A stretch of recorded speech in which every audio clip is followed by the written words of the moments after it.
ದಸ್ take ಭಗವಾನ್ ಶ್ರೀ ಸತ್ಯ ಸಾಯಿಬಾಬಾ. ಮಾನವ ಮೌಲ್ಯಗಳೆಂದರೆ ನಮ್ಮ ಜೀವನವು ನಯವಾಗಿ ನಡೆಯಲು ಬೇಕಾದ ಆಂತರಿಕ ತತ್ವಗಳು. ಇಂತಹ ಒಂದು ಮೌಲ್ಯವಾದ ಧರ್ಮವು ನಮ್ಮ ಜೀವನವು ಸುವ್ಯವಸ್ಥೆಯಾಗಿ ನಡೆಯಲು ಬೇಕಾದ ಆಧಾರಶಿಲೆಯಾಗಿದೆ. ಧರ್ಮ ಎಂದರೆ ಏನು? ಧರ್ಮ ಎಂದರೆ ನಮ್ಮ ನಡವಳಿಕೆಯ ಶುದ್ಧತೆ, ಸತ್ಯ, ನಿಷ್ಠೆ ಹಾಗೂ ಪ್ರಾಮಾಣಿಕತೆಯಿಂದ ನಮ್ಮ ಕೆಲಸವನ್ನು ಮಾಡುವುದು, ನಮ್ಮ ಕರ್ತವ್ಯವನ್ನು ನಿರ್ವಹಿಸುವುದು. ಭಗವಾನ್ ಬಾಬಾ ಹೇಳುತ್ತಾರೆ, ಧರ್ಮ ಎಂದರೆ ನಮ್ಮ ಅಂತರಾತ್ಮದ ಮಾತು. ಇದು ದೇವರಿಂದಲೇ ಬಂದ ನೇರ ಮಾರ್ಗದರ್ಶನ. ಧರ್ಮವೆಂದರೆ ಬರೀ ನಿಯಮ ಪಾಲನೆ ಮಾಡುವುದು ಅಥವಾ ಆಚರಣೆ ಮಾಡುವುದು ಮಾತ್ರವಲ್ಲ. ಅದು ನಮ್ಮ ಅಂತಃಕರಣ ಶುದ್ಧತೆಗೆ ಅನುಗುಣವಾಗಿ ಕರ್ತವ್ಯವನ್ನು ನಿರ್ವಹಿಸುವುದು, ಅದಕ್ಕೆ ತಕ್ಕಂತೆ ಕೆಲಸಗಳನ್ನು ಮಾಡುವುದು. ಇದು ನಿಜವಾದ ಧರ್ಮ. ಈ ಮಹತ್ವಪೂರ್ಣ ಮೌಲ್ಯದ ಬಗ್ಗೆ ನನ್ನದೊಂದು ಸಣ್ಣ ಕಥೆ ಇದೆ. ಒಂದಾನೊಂದು ಕಾಲದಲ್ಲಿ ದೌಮ್ಯ ಮಹರ್ಷಿಗಳು ಎಂಬ ಗುರುಗಳಿರ್ತಾರೆ. ಅವ್ರದ್ದೇ ಆದ ಒಂದು ಆಶ್ರಮ ಇರ್ತದೆ. ಅಲ್ಲಿ ಬಹಳ ಮಂದಿ ಶಿಷ್ಯಂದರು ಬರ್ತಿರ್ತಾರೆ ಕಲೀಲಿಕ್ಕೆ. ಅಲ್ಲಿ ನಮ್ಮ ಬಾಲಾರುಣಿ ಕೂಡ ಹೋಗ್ತಿರ್ತಾರೆ. ಅವನೊಂದು 11 ವರ್ಷದ ಹುಡುಗ ಅಷ್ಟೆ. ಸೊ ಈ ಗುರುಕುಲದಲ್ಲಿ ಮಕ್ಕಳಿಗೆ ಸತ್ಯ, ಧರ್ಮ, ಶಾಂತಿ, ಪ್ರೇಮ, ಶಿಸ್ತು ಹಾಗೂ ಆಧ್ಯಾತ್ಮಿಕತೆ ಬಗ್ಗೆ ಪಾಠ ಕಲಿಸಲಾಗುತ್ತಿತ್ತು. ಹೀಗೆ ಒಂದ್ಸತಿ ಆ ಗುರುಕುಲ ಇದ್ದ ಗ್ರಾಮದಲ್ಲಿ ಜೋರಾಗಿ ಮಳೆ ಬರೋದಕ್ಕೆ ಶುರು ಆಗುತ್ತೆ. ಆವಾಗ ಗುರುಗಳು ಶಿಷ್ಯಂದ್ರನ್ನೆಲ್ಲ ಕರೆದ್ಬಿಟ್ಟು ಹೇಳ್ತಾರೆ, ಇಷ್ಟು ದಿನ ನಾವು ಈ ಗ್ರಾಮದಲ್ಲಿ ಇದ್ದೀವಿ, ಈ ಗ್ರಾಮಸ್ಥರು ಕೂಡ ನಮಗೆಲ್ಲ ಸಹಾಯ ಮಾಡಿದ್ದಾರೆ, ಇವಾಗ ನಾವು ಅವ್ರಿಗೆ ಸಹಾಯ ಮಾಡಬೇಕಾಗಿರೋ ಸಮಯ ಬಂದಿದೆ, ಇದು ನಮ್ಮ ಧರ್ಮ. ಸೊ ಎಲ್ಲರೂ ಹೋಗಿ ಗ್ರಾಮಸ್ಥರಿಗೆ ಸಹಾಯ ಮಾಡಿ ಅಂತ ಹೇಳ್ತಾರೆ. ಆರುಣಿ ಕೂಡ ಅದೇ ಥರ ಗ್ರಾಮಸ್ಥರಿಗೆ ಸಹಾಯ ಮಾಡಬೇಕು ಅಂತ ನಡ್ಕೊಂಡು ಬರ್ತಾ ಇರ್ತಾರೆ. ಅವಾಗ ಅವನು ನೋಟಿಸ್ ಮಾಡ್ತಾನೆ, ಕೆರೆ ಕಟ್ಟೆನಲ್ಲಿ ಒಂದು ಸಣ್ಣ ಬಿರುಕು ಬಿಟ್ಬಿಟ್ಟಿರುತ್ತೆ. ಅಲ್ಲಿಂದ ನೀರು ಬರ್ತಾ ಇರುತ್ತೆ. ಸೊ ಅದನ್ನು ಹಾಗೆ ಬಿಟ್ಟರೆ ನೀರು ಹರಿಯೋದು ಜಾಸ್ತಿ ಆಗಿರೋದ್ರಿಂದ ಆ ಸಣ್ಣ ಕ್ರ್ಯಾಕ್ ದೊಡ್ಡದಾಗಿ ಆ ಕೆರೆ ಕಟ್ಟೆನೇ ಹೊಡೆದೋಗಿ ತುಂಬ ಜಾಸ್ತಿ ನಾಶ ಆಗಿರೋದು, ಆ ಗ್ರಾಮನೇ ಹೊಡ್ಕೊಂಡು ಹೋಗೋ ಸಾಧ್ಯತೆ ಇರುತ್ತೆ.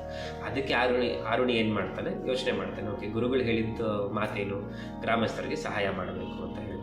ಸೊ ಅದಕ್ಕೆ ಅವನೇನು ಮಾಡ್ತಾನೆ, ಅಲ್ಲಿ ಕಲ್ಲು ಮಣ್ಣು ತೊಗೊಂಡು ಅಲ್ಲಿ ಅದನ್ನು ಮುಚ್ಚೋದಕ್ಕೆ ಟ್ರೈ ಮಾಡ್ತಾನೆ. ಬಟ್ ಆದರೆ ಆಗೋದಿಲ್ಲ. ಅದು ಕಲ್ಲು ಮಣ್ಣನ್ನು ಹೊಡ್ಕೊಂಡು ಆಚೆಗೆ ಬರೋದಕ್ಕೆ ಶುರು ಆಗುತ್ತೆ. ಸೊ ಇದನ್ನು ಹೀಗೆ ಬಿಟ್ಟರೆ ಅದು ಬಿರುಕು ದೊಡ್ಡದಾಗ್ತಾ ಅದು ಕೆರೆ ಕಟ್ಟೆನೇ ಹೊಡೆದೋಗೋ ಸಾಧ್ಯತೆ ಇರುತ್ತೆ ಅಂತ ಯೋಚನೆ ಮಾಡ್ತಾನೆ ಅವನು. ಆವಾಗ ಅವನಿಗೆ ಏನು ಹೊಳೆಯುತ್ತೆ ಅಂದರೆ, ತನ್ನ ದೇಹವನ್ನೇ ಅದಕ್ಕೆ ಅಡ್ಡವಾಗಿ ನಿಲ್ಲಿಸೋದು ಅಂತ ಹೊಳೆಯೋದು. ಸೊ ಅವನ ಬೆನ್ನನ್ನು ಅದಕ್ಕೆ ಮಾಡಿ ಅವನು ಅದಕ್ಕೆ ಹೊರ್ಕೊಂಡು ನಿಂತ್ಕೊಂಡ್ಬಿಡ್ತಾನೆ. ಮಳೆಯೆಲ್ಲ ನಿಲ್ಲುತ್ತೆ. ಶಿಷ್ಯರೆಲ್ಲ ಸಹಾಯ ಮಾಡಿಬಿಟ್ಟು ವಾಪಸ್ ಆಶ್ರಮಕ್ಕೆ ಬರ್ತಾರೆ, ಗುರುಕುಲಕ್ಕೆ ಬರ್ತಾರೆ. ಆವಾಗ ಬೆಳಗಿನ ಜಾವ ಗುರುಗಳು ನೋಟಿಸ್ ಮಾಡ್ತಾರೆ, ಆರುಣಿ ಇನ್ನೂ ಬಂದೇ ಇಲ್ಲ ಆಶ್ರಮಕ್ಕೆ ಅಂತ ಹೇಳ್ಬಿಟ್ಟು. ಸರಿ ಆಯಿತು, ಆರುಣಿ ಎಲ್ಲೋದಪ್ಪ, ಇಷ್ಟು ರಾತ್ರಿ ಕಳಿಸಿದ್ರು, ರಾತ್ರಿ ಪ್ರವಾಹ ಮಳೆ ಬರ್ತಿದೆ ಅಂತ ಹೇಳ್ಬಿಟ್ಟು, ಇನ್ನು ಬೆಳಗ್ಗೆ ಆದರೂ ಅವ್ನು ಬಂದಿಲ್ವಲ್ಲ ಅಂದ್ಬಿಟ್ಟು ಅವ್ನು ಹುಡುಕೊಂಡು ಹೋಗ್ತಾರೆ. ಆಗ ಗುರುಗಳು ನೋಡ್ತಾರೆ, ಕೆರೆ ಕಟ್ಟೆ ಹತ್ರ ಆರುಣಿ ಒಬ್ಬನೇ ನಿಂತಿದ್ದಾನೆ. ಆಮೇಲೆ ಹತ್ರ ಬಂದು ನೋಡಿದಾಗ ಗೊತ್ತಾಗುತ್ತೆ ಅವನು ಆ ಬಿರುಕು ಬಿಟ್ಟಿರೋದಕ್ಕೆ ಅವನು ಅಡ್ಡವಾಗಿ ನಿಂತಿದ್ದಾನೆ ಅಂತ ಹೇಳ್ಬಿಟ್ಟು. ರಾತ್ರಿ ಇಡೀ ಆ ಪುಟ್ಟ ಹುಡುಗ ಒಬ್ಬನೇ ನಿಂತಿದ್ದಾನೆ. ಮಳೆ ಬರ್ತಾ ಇದೆ, ಅಷ್ಟೊಂದು ಚಳಿ ಇದೆ. ಆದರೂ ಆ ಹುಡುಗ ಅಂಜದೆ ಅದಕ್ಕೆ ಅಡ್ಡವಾಗಿ ನಿಂತಿರ್ತಾನೆ. ಅಷ್ಟು ಚಿಕ್ಕ ಹುಡುಗ ತನ್ನ ಕರ್ತವ್ಯ ನಿಷ್ಠೆಯನ್ನು ಪಾಲನೆ ಮಾಡ್ತಿರ್ತಾನೆ. ಆ ಪಾಲನೆ ಮಾಡೋದ್ರಲ್ಲಿ ಅವನ ಪ್ರಜ್ಞೆ ಕೂಡ ತಪ್ಪೋಗ್ಬಿಟ್ಟಿರ್ತಾನೆ.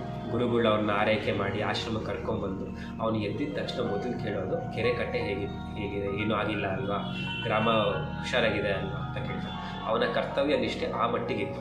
ತನ್ನ ಧರ್ಮನ ಪಾಲನೆ ಮಾಡೋದ್ರಲ್ಲಿ ಅವನು ತನ್ನ ಪ್ರಾಣನ ಕೂಡ ಲೆಕ್ಕಿಸ್ಲಿಲ್ಲ ಆರುಣಿ. ಇದು ಆರುಣಿಯ ಕಥೆ. ಆರುಣಿಗೆ ಯಾರೂ ಹೇಳಿರಲಿಲ್ಲ ಈ ಥರನೇ ಮಾಡಬೇಕು ಅಂತ ಹೇಳ್ಬಿಟ್ಟು, ಗುರುಗಳು ಜಸ್ಟ್ ಸಹಾಯ ಮಾಡು ಅಂತ ಹೇಳಿದ್ರು. ಬಟ್ ಅದು ಜನರಿಗೆ ಕಷ್ಟ ಆಗತ್ತೆ, ಜನರಿಗೆ ತೊಂದರೆ ಆಗತ್ತೆ ಅಂತ ಹೇಳಿಬಿಟ್ಟು ಅದು ಅವನ ಸಾಮಾಜಿಕ ಜವಾಬ್ದಾರಿಯಾಗಿ ಅವನು ಭಾವಿಸಿ ಅವನು ಇಷ್ಟೊಂದು ರಿಸ್ಕ್ ತಗೋತಾನೆ ಆರುಣಿ. ನಾವು ವಿದ್ಯಾರ್ಥಿಗಳಾಗಿ ನಮ್ಮ ಜವಾಬ್ದಾರಿ ಏನಿರುತ್ತೆ, ನಮ್ಮ ಧರ್ಮ ಏನಾಗಿರುತ್ತೆ? ಶಿಕ್ಷಕರು ಹೇಳೋದನ್ನು ಗಮನವಿಟ್ಟು ಕೇಳೋದು, ಮನೆಯಲ್ಲಿ ತಂದೆ ತಾಯಿ ಹೇಳೋದನ್ನು ಗಮನ ಇಟ್ಟು ಕೇಳೋದು, ಅವರು ಹೇಳಿದ್ದನ್ನು ನಾವು ಪಾಲಿಸೋದು, ಸತ್ಯವನ್ನೇ ಮಾತಾಡೋದು, ನಮ್ಮ ಸ್ನೇಹಿತರಿಗೆ ನಮ್ಮ ಕೈಲಾದ ಸಹಾಯ ಮಾಡೋದು. ಇದೆಲ್ಲ ನಮಗೆ ಸಣ್ಣ ಪುಟ್ಟ ಕೆಲಸ ಅನಿಸಿದ್ರು ಇದೇ ನಮ್ಮ ಧರ್ಮವಾಗಿರುತ್ತೆ. ಇದನ್ನೇ ನಾವು ನಿಷ್ಠೆಯಿಂದ ಮಾಡಬೇಕು. ನಾವು ಬಾಲಾರುಣಿಯಂತೆ ನಮ್ಮ ಧರ್ಮನಿಷ್ಠೆಯನ್ನು ಪಾಲಿಸೋಣ. ಸ್ವಾಮಿ ನಮಗೆ ಈ ಧರ್ಮನಿಷ್ಠೆಯ ಪಾಲನೆಯಲ್ಲಿ ನೆರವಾಗಿರಲಿ ಅಂತ ಬೇಡಿಕೊಳ್ಳೋಣ. ಧನ್ಯವಾದಗಳು. ಸಾಯಿರಾಮ್.